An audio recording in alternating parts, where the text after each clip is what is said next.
I think I hung up on you or something like that. Yes, you did. Sorry about that. Yeah. Hey, Glenn. Hi. Is that Danny? It's me. Can you hear me all right? I can hear you. That's Danny. Yes. Yeah. What else we got here? It's just us three for now. I think there might be two other people who might call in. Okay. They're given the time, so whenever they, I guess, have a second to call in, they'll call in, you know. Yeah. Told them 2 o'clock. Okay. Yeah. So yeah, Glenn, I'm finding like I'm coming across some stuff that I'm finding interesting. Like I've been looking into these guys, reading a book on Lewis and Clark. Yeah. And it's interesting when you look at like natives. Natives are the scouts. Yeah. And then they used Sacagawea to guide them through the territory. That's why you have scouts. They're the first ones in. What they do is lay the directions in symbolism on the ground and don't tell anybody except the person who's going to be the guide. The person who's going to be the guide is going to be the one who pretends they're leading the way in unknown, unplotted territory. Right. Is that how they communicated? They had like some type of symbolic language, right? Because if you're coming from different countries speaking different tongues, they were also able to talk to each other and figure out what's, you know. They all could read the signs. Yeah. Right. And it's I've noticed it was embedded in their religions, like how to treat, or like there's one with the they call them Osages, or I think they were called Mandan. Well, if you look at mathematics, it's the same thing. They give you a sign. Plus, minus, divide by, you know. Yeah. All of those signs in algebra and mathematics are there to guide the person forward by somebody who's been there before. Right. The same thing exists in language. It's called silly balls. Yeah. So yeah, I seen how like these guys basically, and they say that like it's just like it was like universal symbols that they used. Yeah. And it's the same thing I think around the world. Everywhere. And the media knows it, but they pretend they don't, and they laugh at people who say it exists. Right. That's exactly. And accuse them of being crazy. Yeah. That keeps people from looking in that direction. Yeah. And I was thinking of like the technology, like that they were using, because they use these natives. Because I've been looking into other natives. They call them Taino. These were the ones in the Caribbean. They're like they have different sects called Our Rock and Carib and Caribs. Yeah. Yeah. And I was looking at the ones that were in before it was called Haiti, and some sided with Columbus, and some rebelled. But I think it was a game they were all playing. Always is. It's theater produced by the ones in the middle, the media. Medes. Yeah. The word Medes is the code word seed. Yeah. They seed the ground, and they expect you to follow their instructions on development. And then if you start looking for yourself, though, you sometimes find pumpkins growing out of acorns.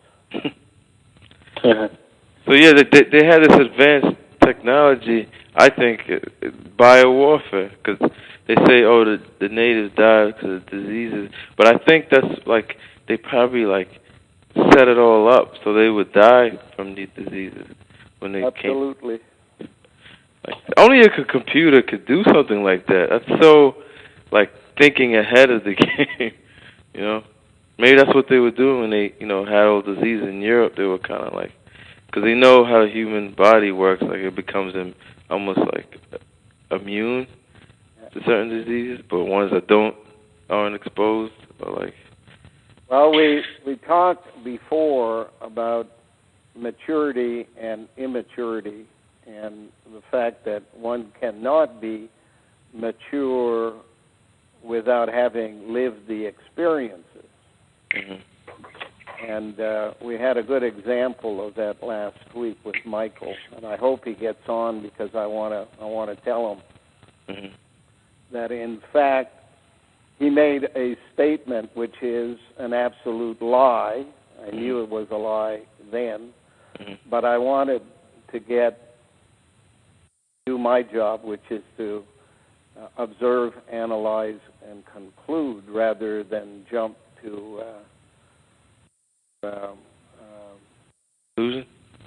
his point of view based upon his immaturity. He made a statement that there were never any hermaphrodites in the human race. And I took his statement and I went to a quote-unquote 55-year-old woman researcher. And I said, if I told you that no such thing as a hermaphrodite exists in the human race except through genetic engineering, what would you say? She said, I'd say you're crazy because the evidence is overwhelming that there is in all species a beginning with woman that then divides and produces genders. So I said, prove it. Someone told you that no such thing existed, what would you say? She said, well, I would refer you to a guy by the name of Saint Hilaire, which sounds a little bit like Hillary. And the fact that he lied a little bit like Hillary, because whenever she feels she needs to take the lead in something, like she did with her story about landing in Iraq with bullets flying all around or whatever. Saint Hilaire did not like the concept of hermaphrodites. It did not fit well with religious belief. It did not fit well with medical practitioners. And therefore, he and other people at the time decided they would change the definition of hermaphrodite. And by changing the definition of hermaphrodite to something that wasn't possible, they then said, ha, there are no such things, hermaphrodites in human beings. So, for those of you who care to go a little further than the first thing one reads put out by the system, there was a site called commonplace.org. Common with a hyphen place.org. Volume 8, number 2, January 2008. Elizabeth Rees, R-E-I-S, completing a book titled Bodies in Doubt, An American History of Intersex, to be published by Johns Hopkins University Press. He is an associate professor of women's and gender studies and History at the University of Oregon. So I leave that with you, and you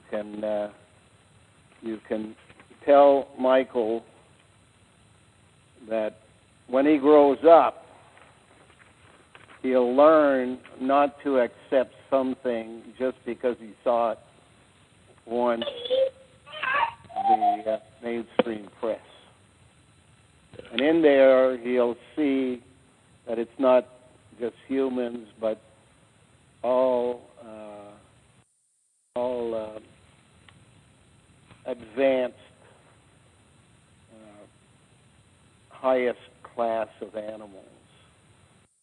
Picture of an orangutan as well. In his account of a hermaphrodite orangutan, Richard Harlan made the point that a perfect set of male and female organs could be found in even the highest class of animals, as in monkeys.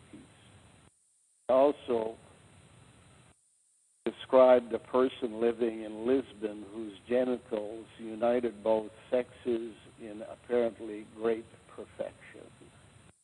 Illustrations from Richard Harton, MD, description of a hermaphrodite orangutan lately living in Philadelphia, published in 1827, courtesy of the New York Academy of Medicine Library. One thing that you should never try to do when it comes to medicine is lie to a nurse. Especially not the director of nursing, or to any doctor who's got access to the medical library, which is different from the library intended for us common folk.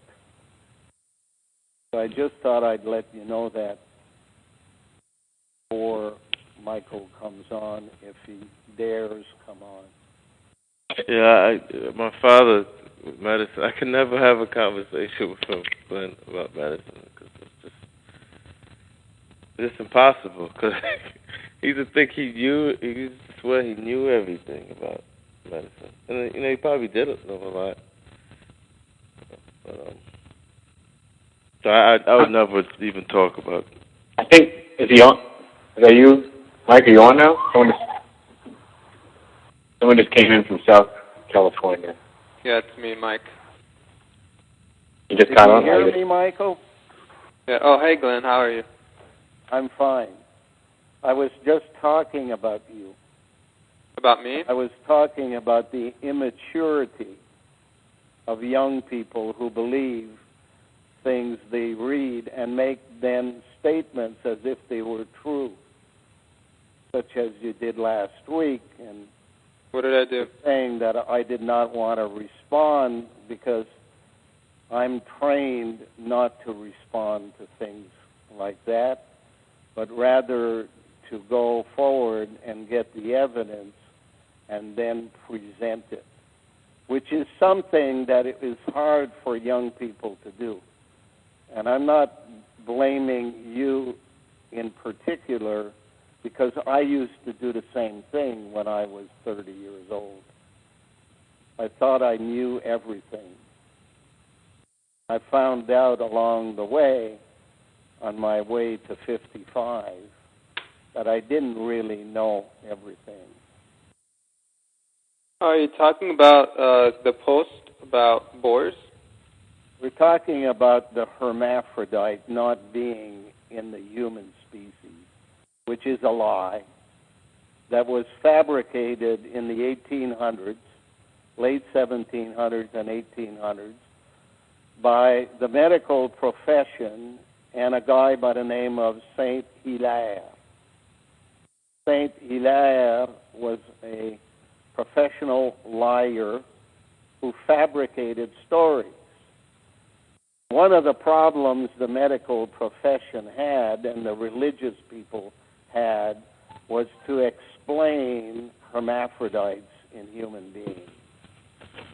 So Saint Hilaire provided the answer by simply changing the definition of what was a hermaphrodite.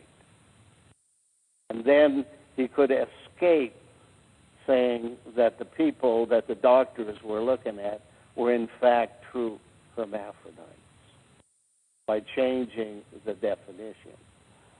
And I gave the link you can look at, because what I did is I said, if a 30-year-old believes the first thing he reads and doesn't bother checking, I'm going to see if that kind of thing changes in one's life. So I went to a 55-year-old nurse, and I repeated the statement that you had made. And I said, what would you say if you heard that? And her response was, that's crazy. Every single species, down to the lowest and the highest, starts off as a woman and develops over time. I said, prove it. She went to the internet and sent me a fax on an article, and there's much more than just this article, but I thought this would be a good beginning for you to read. It's a place called Common Place, with a hyphen between common and place. www.common-place.org, Volume 8, Number 2, January 2008. Elizabeth Reese is completing a book titled Bodies in Doubt, An American History of Intersexes, to be published by Johns Hopkins University Press. She is an associate professor of women's and gender studies and history at the University of Oregon. Now, I'm not going to go through teaching a lesson here. I just want to make the point. Now, when I was young, I thought I knew everything. Now I'm 69, I think I know most things. I had to back down a little bit along the way. And I know most things because a lot of things I know I don't remember. But they're there inside of me. Like the history of a deciduous tree resides in a coniferous beginning. A pine begat an oak tree. A spine begat a human. Therefore, the DNA in there contains all of the information I will ever need to make decisions. But only if I understand that it has been played with, that the medulla that I had as the in-between brain or interbrain has been changed from its origin of looking for truth rather than only looking for safety. Safety is a good thing to look for, but it should not be the priority. It should only follow in line after truth. Now, was that the thought process of Neanderthal? I beg your pardon? Was that the thought process of what Neanderthals were? Safety and unsafe? And not no, it's what they put into Cro-Magnon and Roma. They don't dare change themselves any more than religious people want to change themselves. You are to take the word religion and realize there is no L. And that their goal is to create a perfect slave called 10 or I-O. I-O, it's off to work we go. If you remove those three letters from the word religion, what have you got left? Rego? I-O and L? R-E-I-G-N. Oh, region. What? Rain. Oh. As in royals, rain. Rain. Pull the reins on the rain. If you want to find the truth about anything medical, go to the medical library, pretend you're a doctor, and get access to their books, which are different from our books. And I would suggest to you that if you wanted to find anything about anything, go to the books that belong to that profession. Yeah. And you will find books that have different stories than the ones that are public, whether they're archaeologists or mathematicians or any topic whatsoever. In order to be published for the general population, they have to meet certain criteria.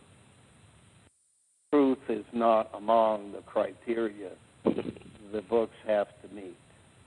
Yeah, I have access to that stuff, those medical books. I used to look at So them. you go look up hermaphrodites. This fax that was sent to me has 11 pages, but there are other documents as well. My point is not to go into an argument here. My point is to explain to you that over time, evidence that is incontroversial comes your way. It will happen to you on each topic 3 times within your life.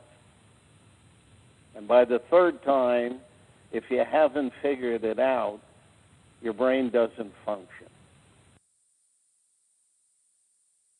If by the 3rd time you've figured it out, you've demonstrated signs of being a normal human being. A normal human being learns things over time. That's why it's the 4th dimension. Yeah. You cannot get all of the information crammed into 20 or 30 years. You can't even get it all crammed into one lifetime. Therefore, you must be reanimated a number of times over the millennia in order to acquire some information about everything. Glenn, I have a question. Can you hear me? Yes, I can, Michael. Is it Michael or is it Neil? Which one am I dealing with today? Michael. Michael. Well, my question is, first it refers to the comment you made about the developmental cycles of organisms. That's true, that many organisms do, in fact, pertain to the gender of a female until they are influenced with testosterone and then they turn into a male. But regardless of that, what I wanted to say was there aren't that many species, at least today in existence, that are true hermaphrodites. As in there after are, they are born. Michael. Read the stuff on it by the experts. Don't keep repeating a lie because it's convenient to your story. That's my point today. How do you define a true hermaphrodite? You don't add definitions to prevent the person from being called a hermaphrodite. Hermaphrodites don't need to be functioning in both genders until they're needed.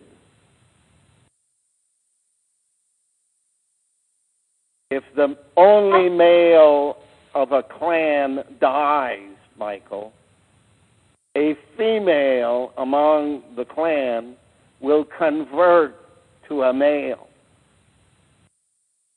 so that the species can continue to live. Read the background information on all of that. Well, what You don't have to have pleasure from both sets of organs in order to be a true hermaphrodite. You have to have the equipment, and it can be turned on by recessive genes at any single time it's required. Turned on remotely? It can also be done remotely today because genetic engineers who operate in laboratories are telling you in the letters they write as 31st, 32nd degree Masons, they finalize each letter by adding, so mote it be. Mote is not complete. It's missing its first two letters. R-E, second time around. So remote it be.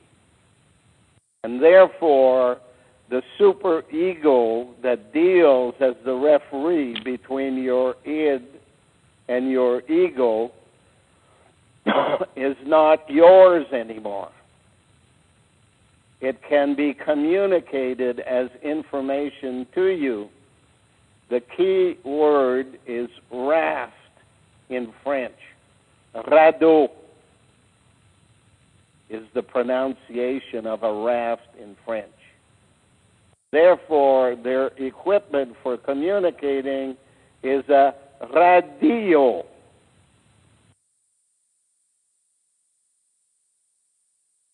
And you hear radio all the time as you drive around, as you walk into places, as you are trying to get peace in the country.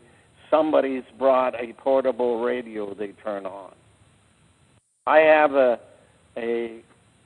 72-year-old man that cannot go to sleep at night without the radio playing by his bedside and the light on in the room.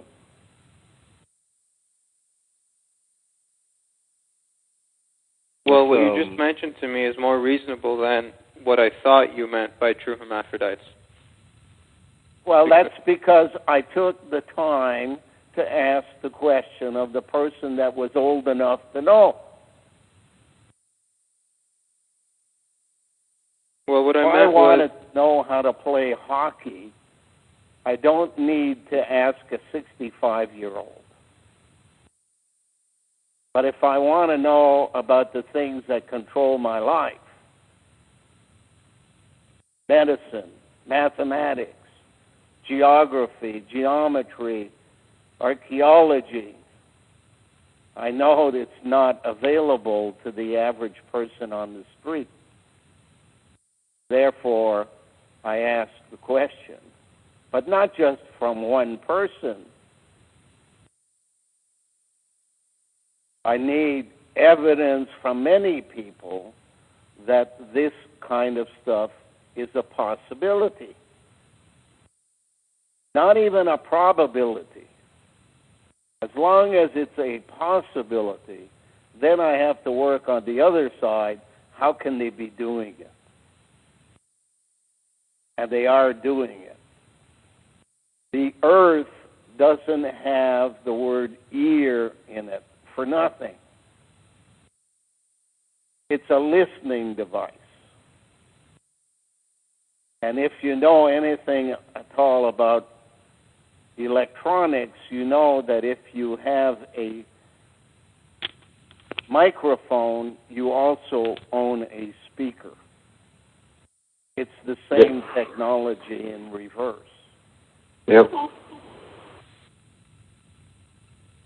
So therefore, if we live on a planet that is an ear, it would be unimaginable that the ear would only be used in one direction.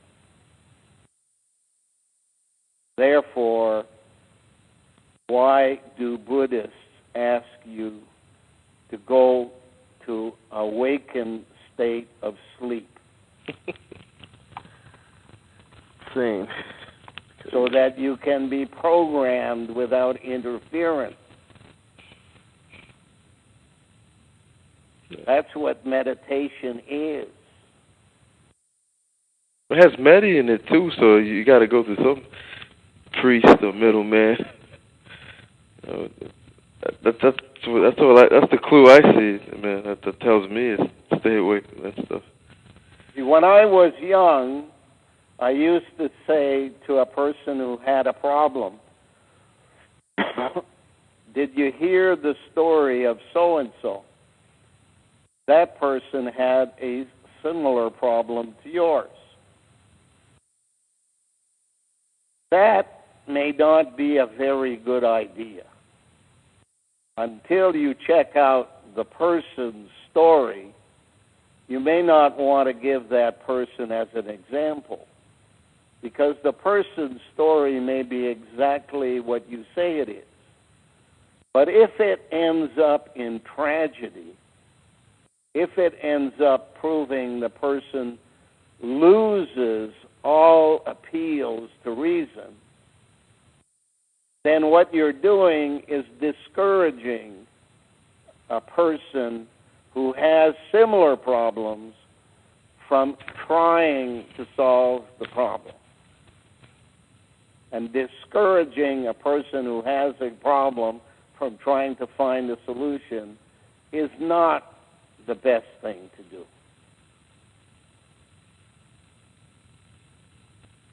It really works for the opposition. But you cannot be blamed for doing that when you're 20, 30, even 40 years old.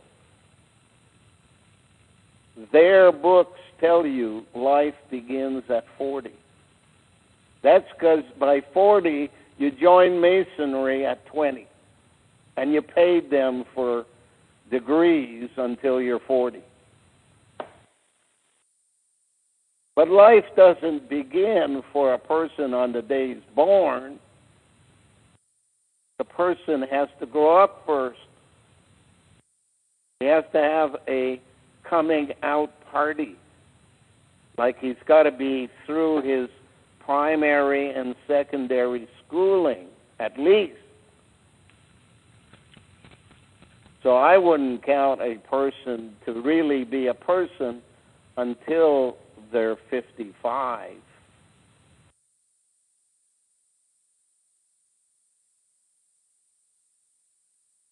It's only because you need to be faced with the three different opinions, three versions of the same story. And it doesn't happen on your schedule. It happens on creation's schedule. Why is it 3? 3 strikes you're out is the allegory. They created a symbolic game which they call Al-Qaeda ball. Baseball. Al-Qaeda is the word base in Arabic. So, you know how the game is played when you see their allegory.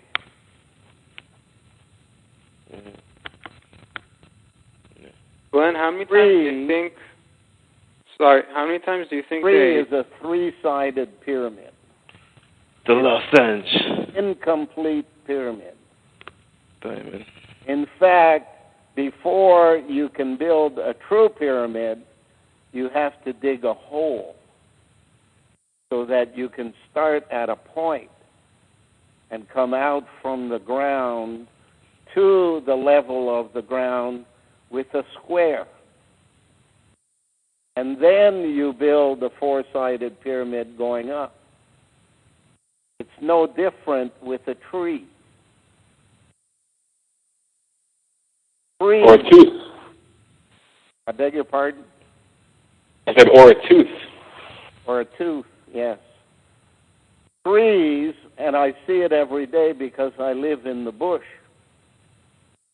On the farm, I walk around and I understand why the coniferous trees are in one place and the deciduous trees are in another. They need the protection of the pine tree in order to grow the coniferous trees behind it. So you know where the front really is, even though there's no sign around. But you have to grasp that concept that a tree begins in the ground, comes up to a point where the roots meet at the base of the trunk, and then expands again from that point. Pyramids do the same thing. On one side, you have religion. On the other side, you have military. Those are the knights of old. They used to be the same person. They got divided into two groups because the priests who liked to work with books didn't like to have blood on their tunics. And the ones who liked to have blood flying all over didn't want to hang around a library. So they split the task in two. And what they created was the other two sides. One side is business, so that it can create and manufacture those items that you need in order to survive and prosper and amuse yourself. Each business of the large variety is a two-faced operation. It's something that produces a consumer product in a time other than war, but it's designed to switch around quickly and produce war material when that becomes necessary. On the other side of them is the politician, the political world, that basically writes all the regulations, because they learn things every day and therefore have to write a new rule in order to take that into consideration. So four sides, one would say, leads up to a point, and you ask yourself the question, where's the capstone? Why does the pyramid at Giza not have a capstone? Why is it accompanied by two smaller pyramids and a whole bunch of broken down step pyramids? Because it's the process. But the process is not complete until the capstone is laid. But the capstone is in transit. It's in transition. It's being made. Who's making it? Well, there's a lioness statue next to the pyramid. It's called a sphinx. And between its paws, there's a path leading underground. That's the lab. And the people who are involved in making that were considered second-class citizens in the four sides of the pyramid. Religion, in politics, in business, and in the military, females were considered to be less than human. So they operate in the background. They do the dirty work. They wash the toilets. They wash the floors. Do the work of clerks. Do the archiving. But in the end, they know everything. Pyramid doesn't. That's what you have today. You have the women who know everything, called women. Because nobody checks on, is this all the mail I got today? What happened to the letter I had 3 months ago? How come it's gone missing? Where's the page on this or that that's no longer available? Well, guess what? It's gone into a separate archive, another book, Liber 1 and Liber 2. Book 1 for the public, Book 2 for the insider. Who's the insider? Well, you think it's the priest or the military general or the businessman or the prime minister. They're just fronts, cosmetics. One with the real power is a clerk, usually with big hips. I see him. I was seeing him this week. And Fat bottom ladies make the rocking world go round.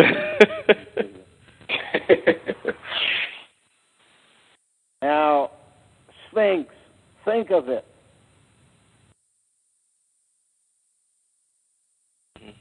S and X, Alpha and Omega. X is 10, S is a 1. Together they make 11. Ocean 11. In the middle is PHI. Phi Beta Kappa. Oh, yeah. The top 10%. Oh, geez. Phi. But it's phonetics. It doesn't have to be spelled PHI. It can be spelled FIN, as in finish. At the end, who will be in charge? Who will finish?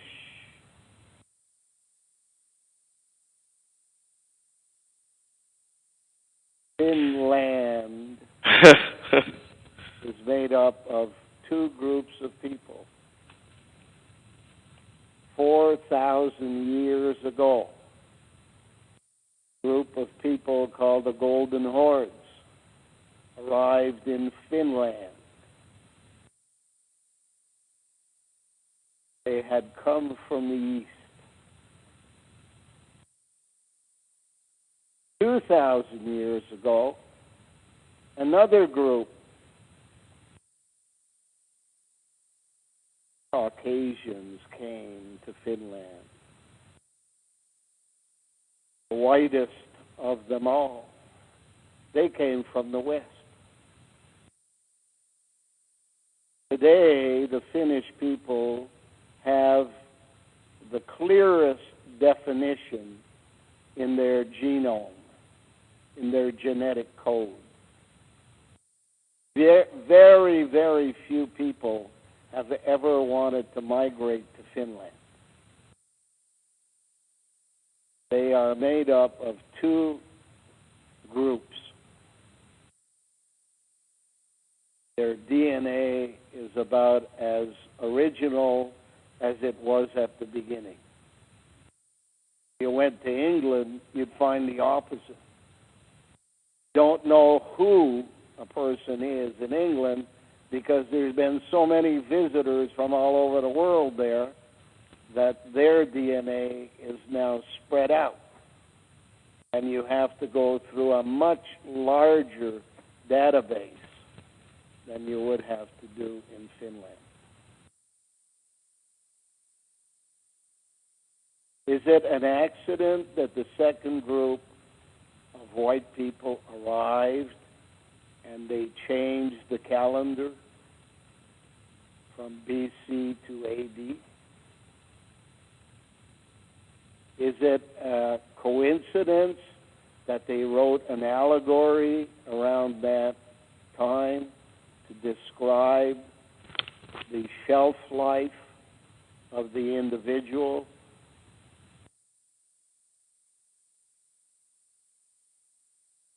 Died on the cross at 33. Who's Jesus?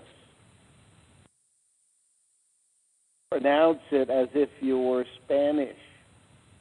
After all, you came from the Middle East. If you were Spanish, you came from a place called Tyre. You were Phoenician. Mm-hmm. 3,300 AD. 1,100 years from now. Humans die on the cruise.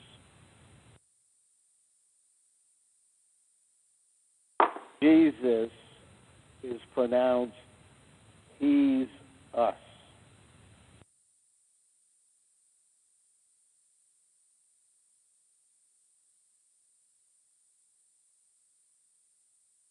But Glenn, I wanted to ask you, what do you know about, have you been looking into, like, the thing that's all over the news with this guy, Jared Loner? Jared Lee. Huh? Jared Lee Loner. They pronounce it Lagner or something like that. But with the whole... Every word, Jared, in every language, built with philosopher's stones. Genetic hint inside Lagner. GH. I remember you telling me that. Brick is a pebble, a cement block is a stone.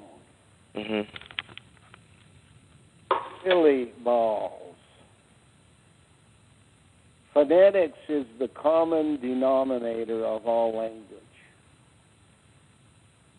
So is pictograph.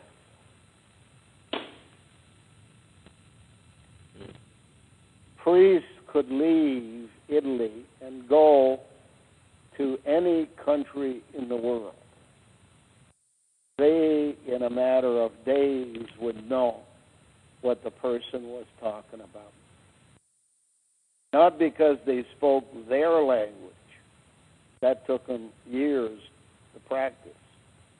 But because they listened to it in their own language. Yeah. Latin.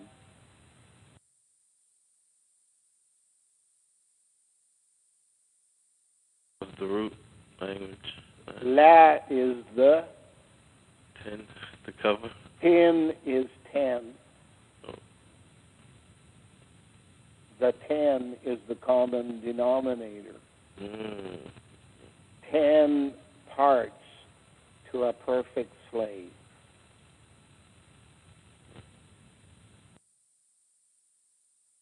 Washington.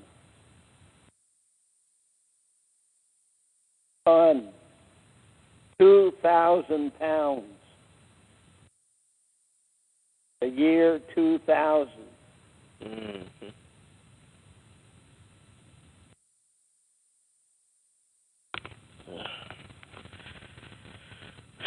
Yeah, Glenn. So yeah, I'm not claiming to know everything, Glenn. You know, I'm slowly learning on my own. If you did. What happened? I wouldn't believe you. Yeah. Anybody can claim anything. Yeah. The proof is in the pudding. Yeah. And another thing I've been looking at too, Glenn, because I noticed that you were like, since you're like newspaper, like you do like how you'd mail to like government offices and mail these letters. You do everything. It seemed like in a proper sense, like a legal proper sense. And I started looking at. Do you know anything about contract law? Because I'm not a lawyer. Oh, okay. I am a non-lawyer. Okay. Because I was looking at that stuff, and it's really interesting. What it's a whole language that they can use, just from talking to a cop or whatever. Like you're going into contracts and stuff, but there is no word that has a single definition. Yeah. Every word is designed to mean more than one thing. The purpose of that is interpretation. People in charge always want to reinterpret every word based on their needs. You can go, as I have done on a number of occasions, sit in a courtroom, listen to lawyers address a judge, and you will then hear the judge make a determination as to what he really meant. Therefore, one side or the other wins. Similar facts can be presented the next week to the same judge by the same lawyer.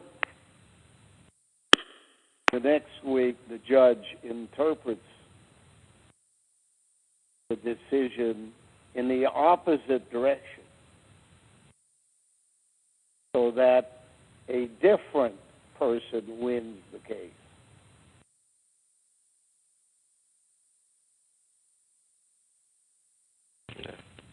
And each time, the judge acts as if it was the first time that he had heard the argument. And over a lifetime, the same judge can hear the same argument 50 times and always act like it's the first time. He's looking for space in order to allow the predetermined winner to win. Like, how do you decide who's going to win? Like, if he cannot do it, he obviously makes mistakes so that he can pass it on to a court of appeal who, with a higher knowledge of how you interpret words, can make an opposite decision. Many times, it's very important for the court to lose, as far as they're concerned, the system's side, so that everybody then says the system works and they forget about it. While 5 years down the road, the Court of Appeal overturns the decision. What does that leave someone like me? No place. No different than anybody else. There's nobody in the world that has an out from the system. You can't go that direction. You can't try to fix something that was designed to be rigged from the beginning. Mm-hmm. You have to stop going that way and wasting time. You have to change direction completely and look for a totally different approach. And it cannot be based on words. But that's for me. Like I can say that for me, but for everybody. Think of democracy as a person who is equal to all others because he bought a $5 card. What's to stop an organization of thousands of religious people, thousands of media people, thousands of military people, thousands of politicians, corporations, whatever? What's to stop that group from handing out a $5 card? Say, go to that place, join up, and vote our direction. Democracy doesn't work. It cannot work. It's based on a false premise that the individual has power. Not true. The individual only has the power of one card.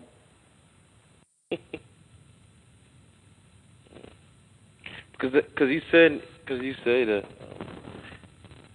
you're building up evidence for I forgot the exact words, but you said a court of proper appropriate jurisdiction. Appropriate. Now, what does that really mean?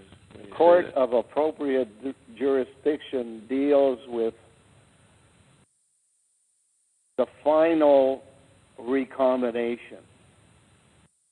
Oh, okay. You cannot make a pig's ear into a silk purse. Therefore, you got to get rid of it. You can't do it by going around killing people. That means you're simply taking the place of God, who goes around killing people all the time. But if you leave it to creation to make sure that everyone who is born and proves throughout their lifetime they carry no redeeming social value, they have no reason to call themselves human beings. They are, in fact, self-styled accumulators who only think about short-term benefits for themselves. Those people cannot be allowed to come back in this or the next universe as human beings. You know what you're going to get from them, and it's not your intent if you're creation.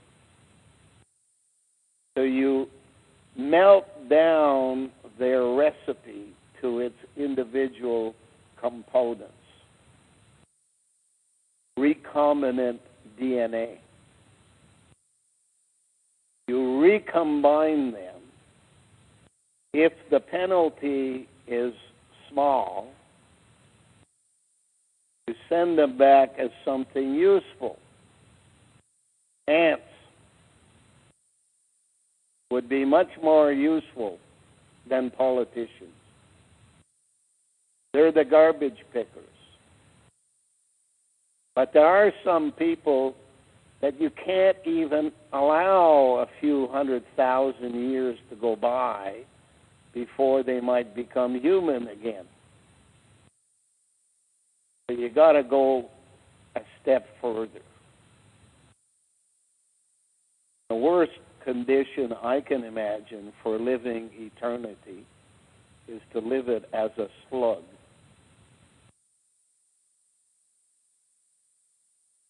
The dirt beside the ocean.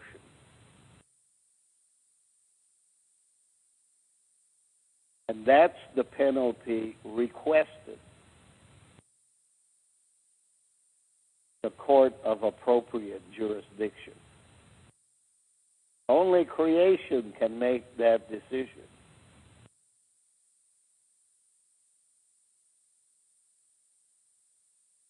Not us. So all I have to worry about, I have to do my job. That's what I'm here for, right?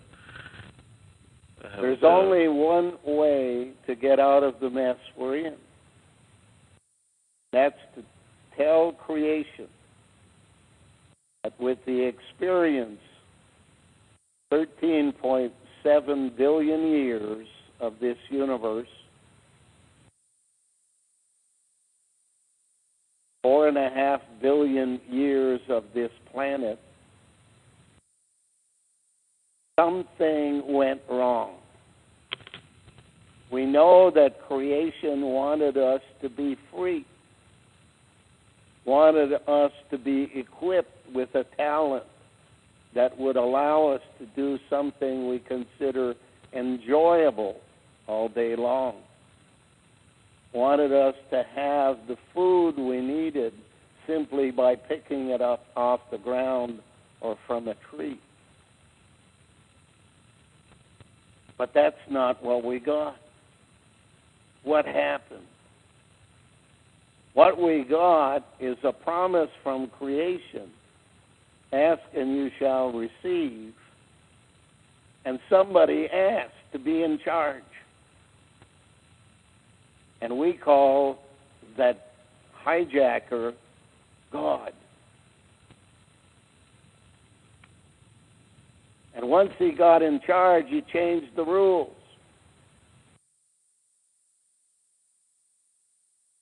He said, I want to accumulate everything in this city, in this country, on this continent, on this planet, on all the other planets in the solar system, and everything in the Oort cloud, and everything beyond that.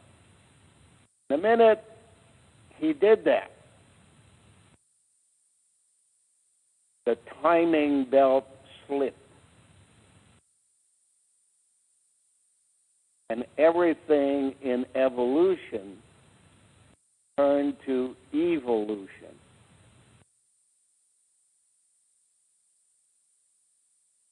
What we need to do is ask creation, what can you do about fixing the timing belt? Well, I think people should know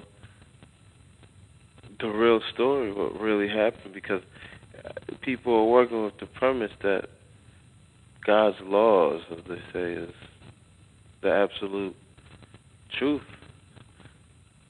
God is everywhere today because God operates by remote control through the human beings that God has modified. And God has come to the conclusion that they're not good enough. And they need to be replaced with a better copy. And knowing that the original one was a hermaphrodite, it's decided that that's the way to go. However, not to leave the decision-making power to the slave, that it will be a 10-element assembly so that it can, in fact, be remotely controlled from the mainframe computers that are located in the upper mantle below the floor of the ocean is the Moho discontinuity. Following that is the upper mantle.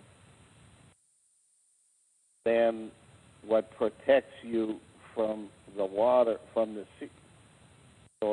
from the heat is the lower mantle. Computers operate the upper mantle. Do you think these computers still get serviced by Cro-Magnon underground? No. These are self-taught computers. They receive the basic programming at the beginning, but over time learn the lessons to fix themselves. See it every day with the technology on computers in your own home. Yeah. That you are told on the screen what to do. They tell you what to do now. The computer tells you what to do instead of you telling. So there we are. Who's got the time? So what do you think the role is of... Quarter after 3. I beg your pardon? Quarter after 3. Quarter after 3. I have to be out of here by 3:30. There are some animals that have not had water yet. It froze last night again. And this is the age of Aquarius, and I'm the water bearer. Oh, I want to ask a question about... somebody mentioned to me yesterday, they were talking about... in the zodiac, they call it the 13th sign. Unlike it was the zodiac. I heard that yesterday. Oh, did you? I have no knowledge of what they mean by it, so I'll have to defer until I find out. Yeah. It was saying something about they call that 13th sign the serpent bearer, something like that. I can't email you anything because you can't receive it. 3 pyramids and a sphinx is 13. 1331, the priest of masonry who does remote control. I don't know, George. I just running through stuff that's running through my mind on it. But I have to observe, analyze, and conclude. And there's no schedule on that. I can't tell you tomorrow or the next day because it may require more search than done in that time.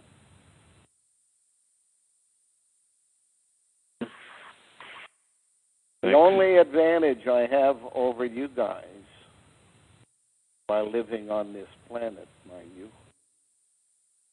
that I've lived longer.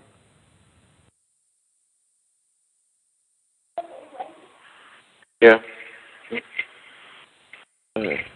And I don't accept anybody's definition of anything just because they say it.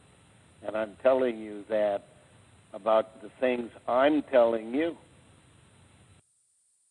Just because I believe what I say doesn't mean you should, without first observing, analyzing, and concluding. Yep. True. Very true. The experiences that you have to live with and through during your lifetime that will confirm what I say or confirm what the system says. I have no fears that anyone with a functioning brain can see the evidence all around. God even told us at the end times, signs will be all around. They are. They are. Take my word for it. Go outside, have a look, double check it, triple check it. The signs are all around. Yeah. We know that it doesn't happen overnight, that there's a phased-in approach to things, and the final phase is 1,000 years from now.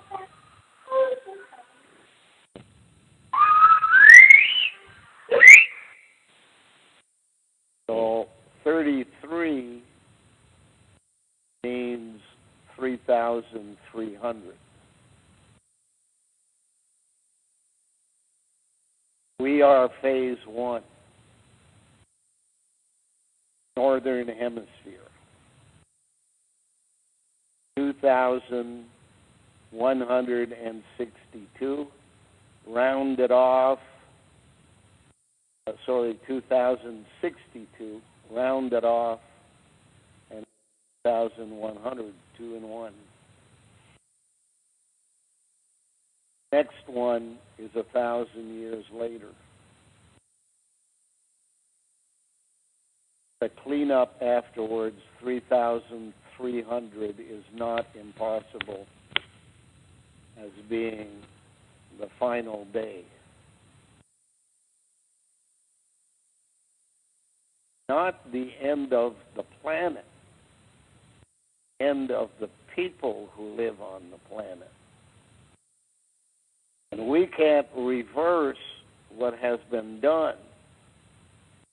But I believe that creation would be open to extending the lifespan of people on the planet another 5,000 years.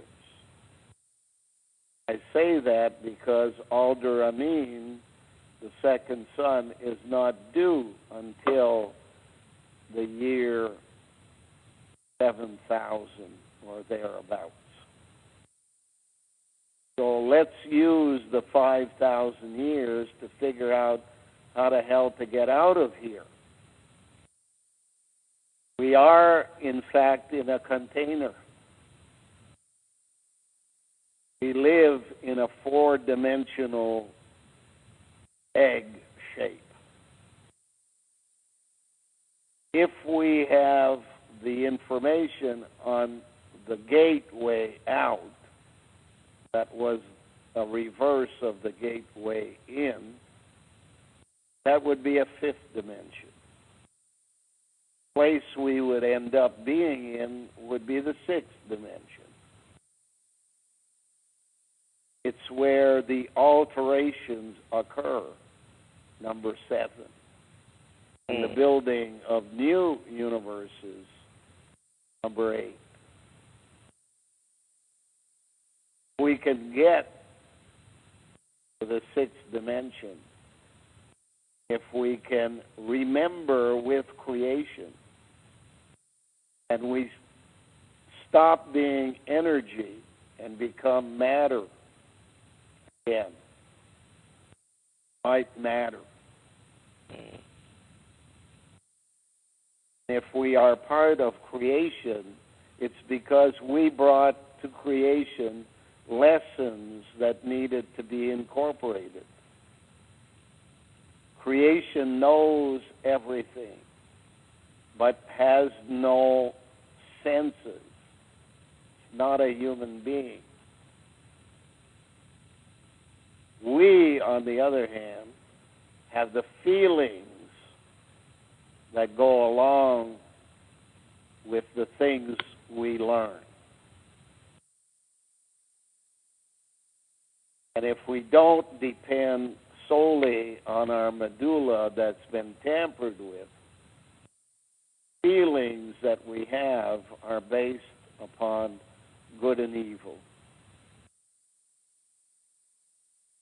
If we've chosen good, we can bring to creation the feelings of feeling good to be incorporated into the next universe. So that we don't have to go through same trial and error stupidity, handing over power, hijacker, name corresponds to dog, that way. Hey Glenn, with these, if the computer's running everything on Neanderthals' behalf, and they're not as many, it seems, as they were, in the beginning, and there seems to be only a few left of them. Like, where are they at in all of this? Are they So they're like ignorant in their own. As far abode? as I recall, there would be approximately 144,000 equal to Neanderthals, each one having brought to the central computer a portion of genius.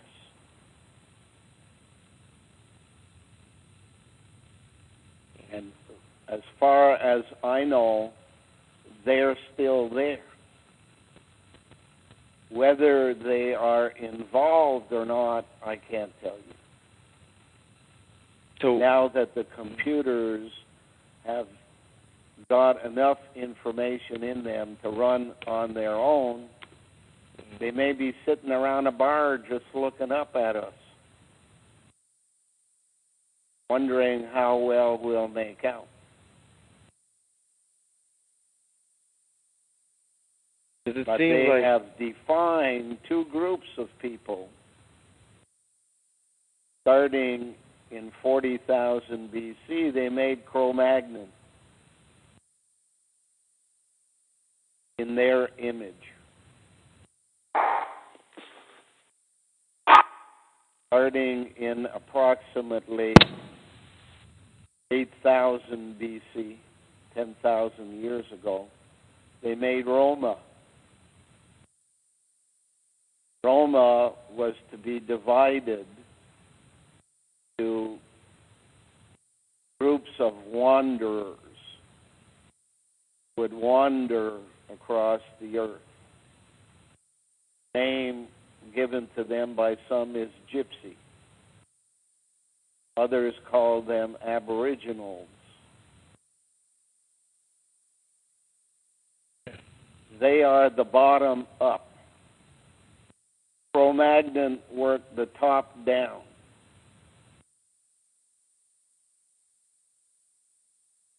Neither of them are on our side. And I tell you that from a position that I consider I was Cro-Magnon.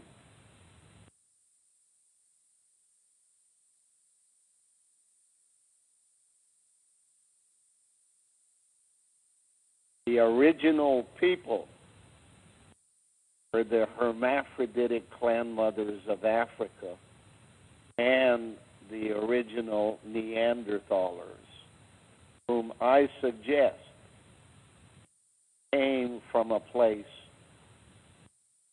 probably what you would call Czechoslovakia today.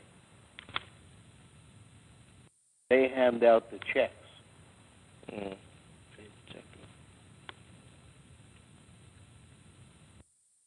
They settled eventually in a place in the Middle East which they call Tyre.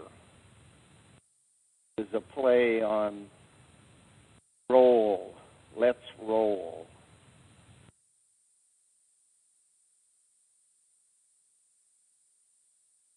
Lebanon seems to be that place. Paris of the Middle East. Continually battered between peace and war. Learning the lessons, how to impose conflict.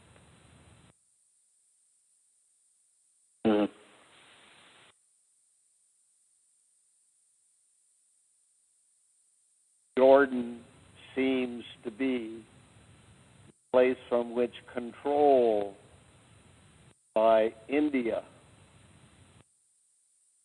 directed.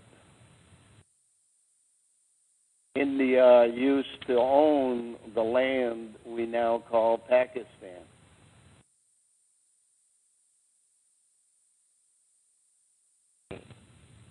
It's an egg within an egg, within an egg, within an egg, within an egg, in all phases of the story.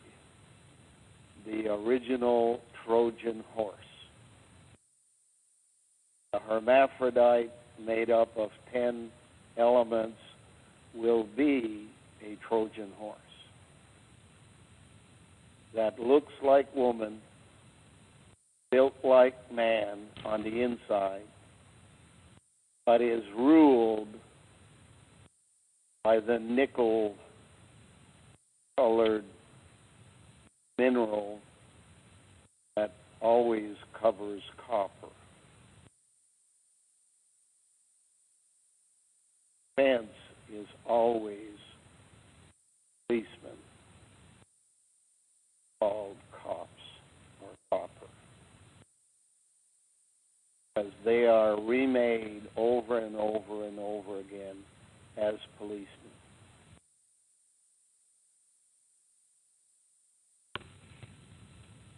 Well, it's not these policemen that you want to really make understand. They are not doing the job that the media tells you they're doing. Only recently has the media been finger-pointing police all over the world. Time is now for a management change in almost every phase of everything you hear on radio and TV.